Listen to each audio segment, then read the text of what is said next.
Welcome to KXAN News Today. Want to go over your Tuesday morning headlines. Rescuers in California still hoping to find a 5-year-old boy swept away by floodwaters. The boy was with his mother when their truck got stuck. Crews calling off the search after 7 hours.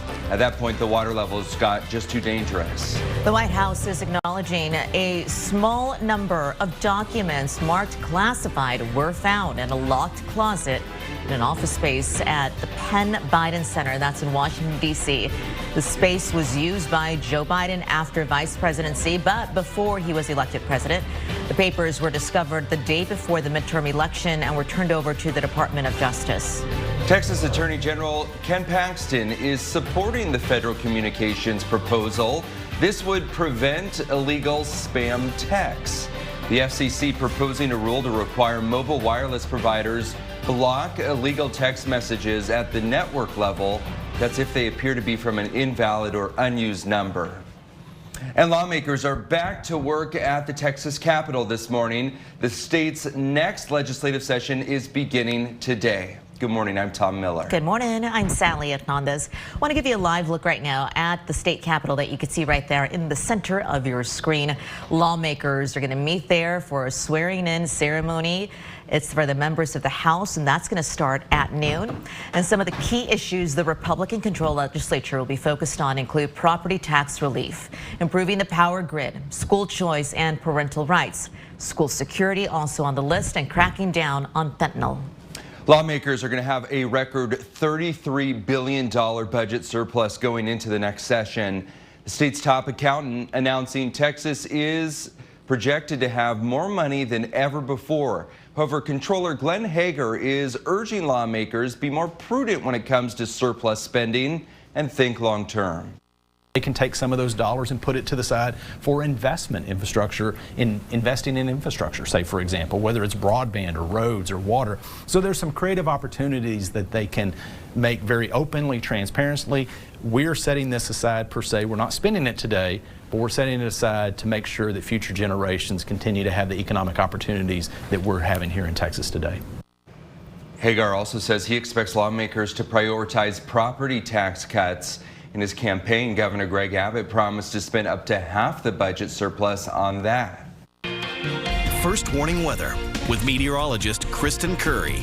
A good Tuesday morning. We appreciate you waking up with us. Maybe you're taking us along your walk or your jog this morning. Hey, let me get you to your forecast here because you've probably noticed it if you've taken a peek outside or if you're outside. It's a little foggy this morning. Have those low clouds sitting on top of the city. This is the view from the Lorenz 360 camera, kind of cutting off the tops of the buildings there with those low clouds. But temperature-wise, we're much milder. 50s, low 60s out there for most of us. 61 in Austin, 60 in Bastrop, 52 in Lampasas, 55 in Fredericksburg, still sitting in the 60s down in Caldwell County. Visibility wise, you'll notice we're not perfect out there. I-35 eastern counties, we've got reduced visibilities, and because it's dense in patches, they went ahead and issued a dense fog advisory for the I-35 corridor portions of the southeastern counties here. So this is the National Weather Service saying, hey, we're seeing some visibility issues. I'm seeing the same thing. This is going to be something you want to factor in for your morning commute.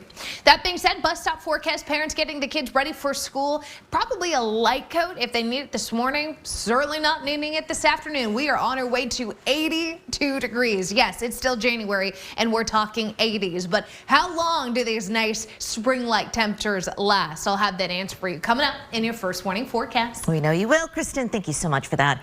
We have new details emerging from one local school district about its ongoing fight against fentanyl. Hayes CISD said during the holiday break, it had 3 cases of suspected accidental fentanyl overdoses involving students as young as 13 years old. And that is already on top of the student that we told you about yesterday morning who died from the drug the first week of January.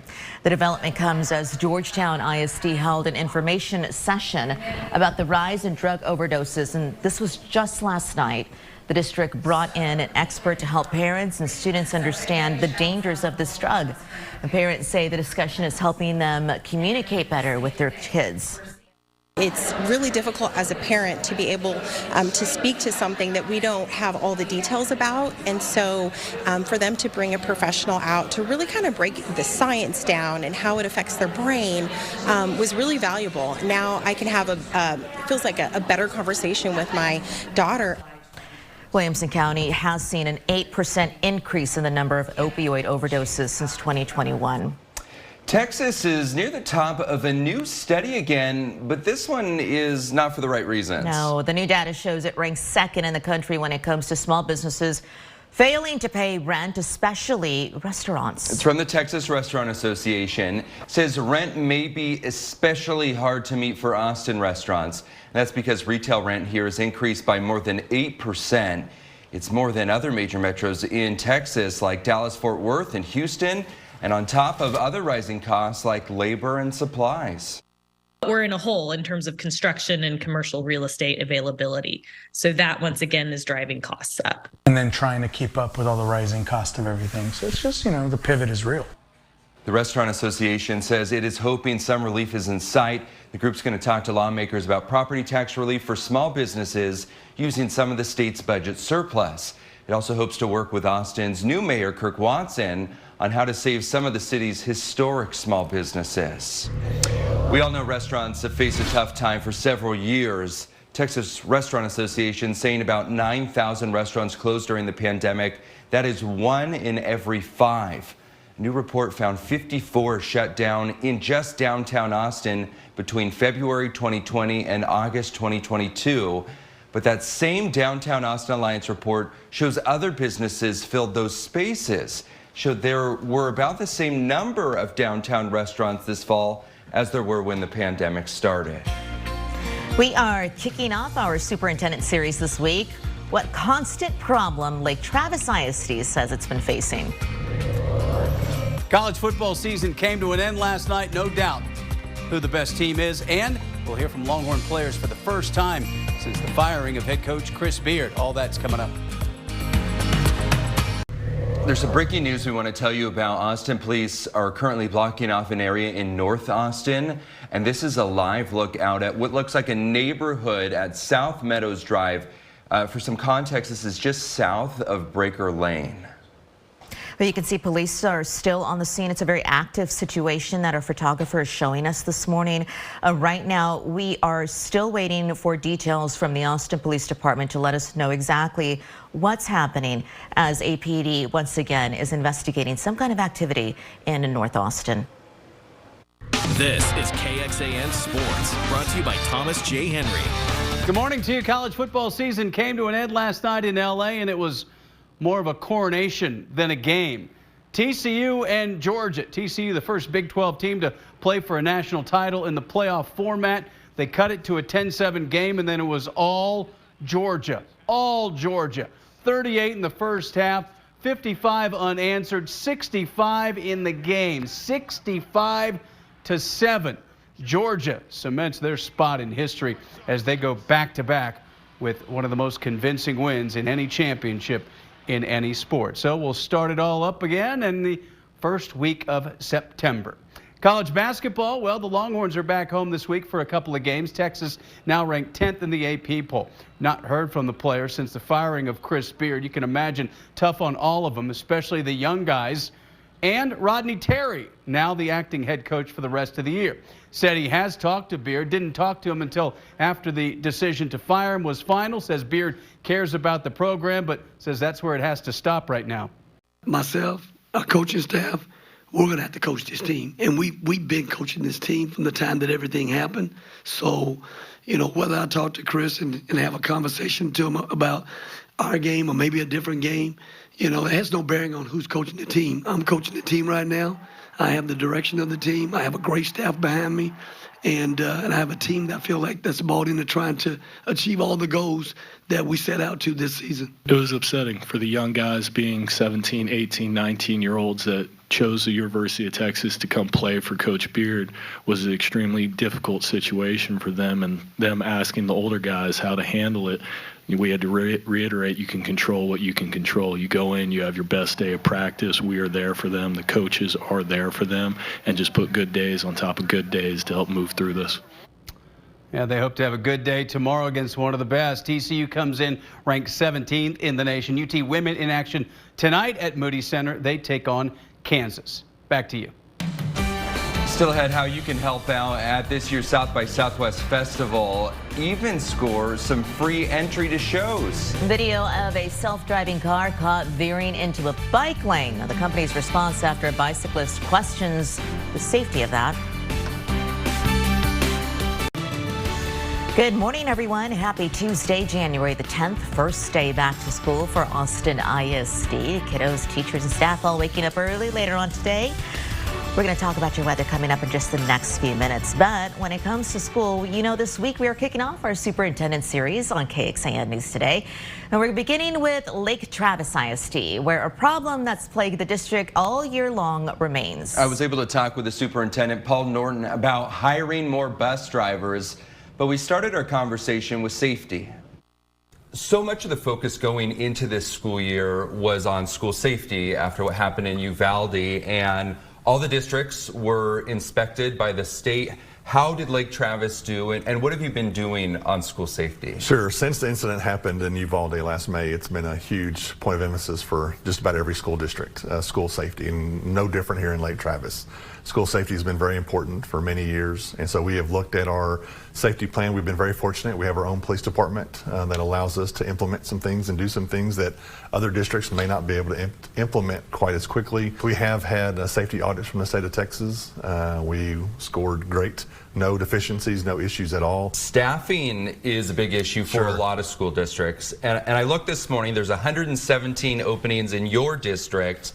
What is Lake Travis doing to get more people, and how is that impacting things? Sure, the 117, that's positions that we have posted. And so some of those are in preparation for next year, so we don't necessarily have 117 openings right now. Our biggest concerns and shortfalls right now are bus drivers. Continue to be a shortage area for us, and then in the area of special ed. We continue to have shortage with special ed teachers, special ed aides, and that's something that we're constantly working on. We've been going to different job fairs, we've been working with different groups to try to improve our numbers in that area, as well as in food service. Are there still students who need a ride to school but can't get a ride to school because there's just not enough drivers? Sure, we're short about 35 to 40 bus drivers. And so as we continue to grow as a school district, that's going to be more and more of a struggle for us to try to find ways, innovative ways to hire bus drivers. We know the state legislature is going to be working with a significant budget surplus. Are there some things that you would like them to direct that money toward? Sure. The first thing is to address the staffing shortages, and how we do that is to put more money into education. And so one of our top legislative priorities is funding for schools. Since the last funding increase for educators, which was in 2019, the cost of living index has gone up 12%, and we have not received 1% of an increase. And so that is a big push for us this legislative session. Paul Norton with Lake Travis ISD, thank you for your time. Thank you, Tom. Appreciate you coming in today. You can catch our interviews with local superintendents all week. Yes, tomorrow I am going to be giving you the story from Leander ISD. I'm talking to the superintendent today. You can catch that interview tomorrow with him over on KXAN.com. All right, South by Southwest, let's talk about that. Only 2 months away, and organizers need your help to make sure that it all goes smoothly. So it takes place March 10th through the 19th, and organizers are looking for volunteers. In exchange for that, you could get into some events for free. If you're interested, you are encouraged to sign up online or attend one of the South by Southwest volunteer calls. The first is this coming Sunday, January 15th. The second is the following Tuesday on January 17th. What a cool way to, get involved. Exactly. Always, yeah. Because those things ain't cheap. We know that as far as like the entries go. So you give a little, you get a little. I love that they do this. Really neat. Okay, let me show you what's going on with your forecast here. Clouds and radar not giving us anything too spectacular. We are dry today, and you will not need that rain gear today nor tomorrow, really, so put it away.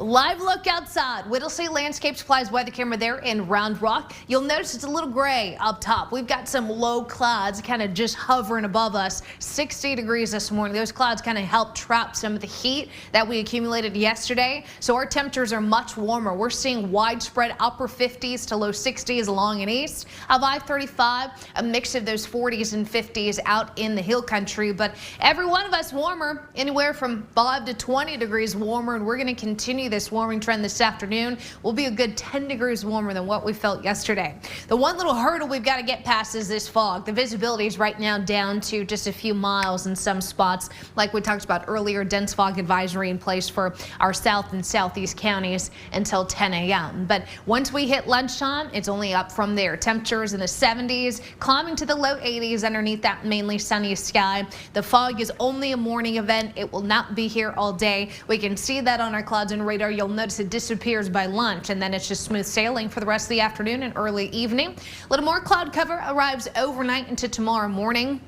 Same kind of thing. A little fog possible for Wednesday afternoon on the dry side with more sunshine. But then Wednesday night to early Thursday morning, here comes our next cold front. I've dropped our rain chances out of the forecast. I don't think we're going to be close enough here in Central Texas to see that rain. We'll get some cloud cover out of it. We'll get a whole lot of wind out of it, but we're not expected to see anything in the way of meaningful rainfall here. Our rainfall potential is just not necessarily anything that I'm too excited about.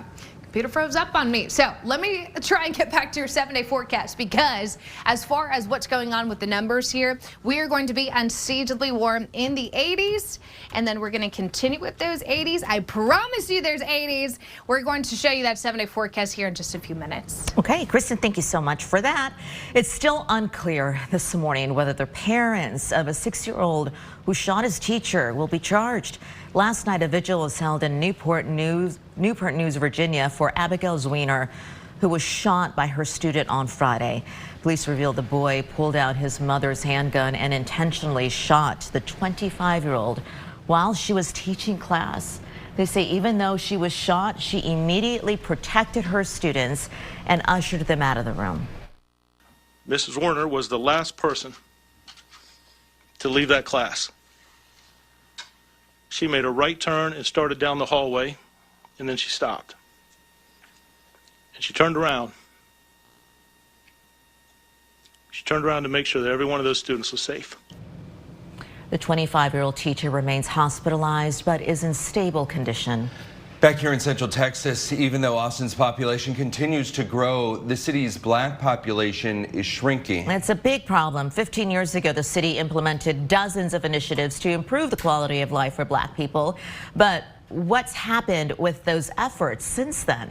A 2008 city study looked at arts and culture, business and economic development, employment and education, health and neighborhood sustainability. Okay, a lot of things to look over. It marked notes on how to improve each one I just listed through grants, partnerships, and outreach that the city promised to do. But essentially, the city hasn't been able to give us an update on those initiatives. It referred us to the African American Leadership Advisory Commission. We saw efforts and notes, but we saw no progress, in my opinion. They haven't invested money required to make equity. Going in depth here, the city recently did a survey looking into another community. The 2021 survey by Austin's LGBTQ+ Commission found respondents want to create more LGBTQ community spaces. The report says many people surveyed feel accepted and safe with chosen family and friends at work, but not in public places like restaurants. Queer people of color, young people, and transgender or gender expansive individuals had a greater percentage of negative interaction with law enforcement. Study also found 17% of respondents spent half their monthly income on housing. Instances of discrimination against LGBTQ+ people seeking housing were reported during those interviews. You can read the full study at KXAN.com. Some students in Georgetown have spent the last few months building an electric car. That's so cool. Nabil Ramadna shows us how the skills are preparing them for the future. Inside the garage. Let's turn our main contactor on. At Georgetown High School. All these wires good right there. You'll find automotive students hard at work. Power relay, good. Fuse box, good. Yeah. And there's one specific car that's creating quite the buzz. This is our 1992 Fox Body Mustang. On the outside, it looks like a Mustang, but under the hood. I never thought I was going to work in electric cars. Kelly Mayo began this work with his students at the start of the school year. It wasn't like we bought a kit and said, okay, step 1, step 2, step 3. It was, okay, what is step 1? Maybe we could just move this. Through trial and error. Might have to extend it just a little bit. This has really been a labor of love. Each day, students had to figure out how to get the car running. And the biggest challenge for sure is all the just little details, all the problems. This is definitely more than what you'd see in a regular car. But all that hard work and planning finally paid off a few weeks ago when they got it running. I love driving this car. I feel so proud every time we get to pull it out. Mayo says the class allows students to learn the basics of changing a tire or prepare them for a career in the automotive industry. Yeah, electric vehicles are where it's at. It's the future. Nabil Ramadna, KXAN News. Mayo says they received a grant to buy some of those parts for the electric car. At the moment, it only drives a little bit, short distance, but they do hope to add some battery power to the car. Yeah. Going further here, we know the Austin area invested a lot of time, a lot of money and resources into Tesla's new Gigafactory. That includes workforce training and development for local students. Del Valle ISD has a Pathway to Technology program. It's with Tesla and Austin Community College. The program has 4- and 5-year pathways for students, prepares them for jobs with many companies in the industry. 2021, the district said around 46 graduating seniors signed on with Tesla. Thanks for joining KXAN News today. You can also listen to KXAN News Nightly every weekday after 5:30 p.m. for in-depth coverage on what matters most to you.